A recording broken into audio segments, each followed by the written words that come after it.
We are gathered here at the Megam Grand Hotel, MGM Grand Hotel in Las Vegas, to honor Evel Knievel, a man who many times has looked into the face of death. Phyllis Diller. Evel first came to the public's attention on ABC's Wide World of Nuts. Poor Evel, when they rescued him from Snake River, they rushed him to the hospital with stomach injuries. For a week, he couldn't hold anything down except his night nurse.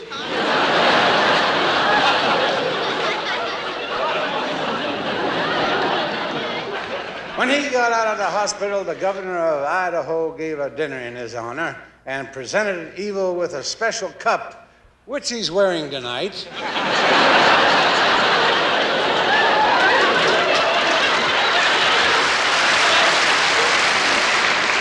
Nothing will stop this man. He loves to live dangerously, and I respect him.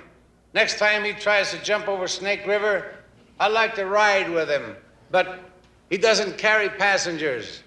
I know. President Ford asked him to take Rockefeller. Senator Goldwater, the president has plans for you, too. He's going to name you ambassador to Cuba and make Shadow your press secretary. Evel, before I introduce our first guest, I just want to say I've admired you ever since your first stunt when you jumped over 12 cars, bounced off a fire hydrant, and crashed your car into a house. You're my kind of guy. That's the way I come home every night. A lot of people will be forever grateful to you for all that you've done for them, especially those 33 doctors' children who you personally put through college. Very few people know that one of the first jumps that Evel made was when he was in high school. One of his buddies gave him a hot foot in algebra class, and Evel jumped flat-footed over the teacher. That was the first standing broad jump.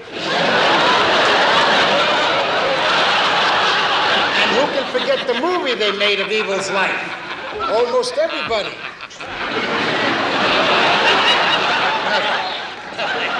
And the biggest thrill of his career, the Snake River almost jump.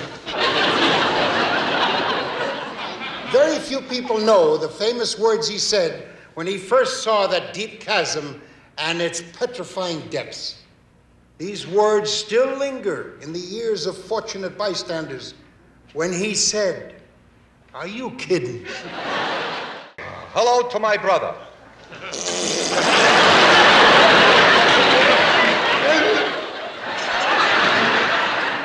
Evel Knievel is a fake. And I'm here to expose him tonight. He's a fraud, a phony, and a chicken. Do you think that Evel did all those dangerous stunts? I did them. Me, his twin brother.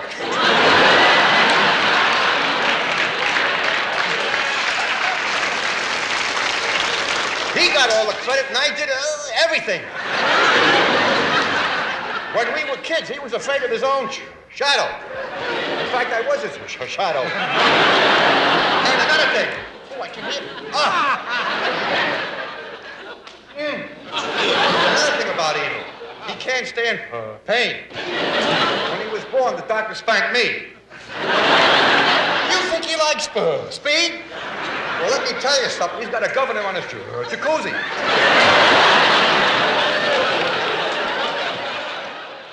And a few weeks ago, one of the loonies on the staff came up with what he thought was a bright idea, and that was to film a spot of me jumping over a dozen trucks in Evel's sidecar. So we start up the ramp on Evel's cycle, and I'm feeling pretty good by now. Until just before we get to the takeoff, I noticed the St. Jude statue on his handlebars is wearing a parachute. Well, I gotta tell you, Evel and I had sailed right over those 12 trucks and made a perfect landing. So I get my little car and zip back to the apartment, and I'm feeling great.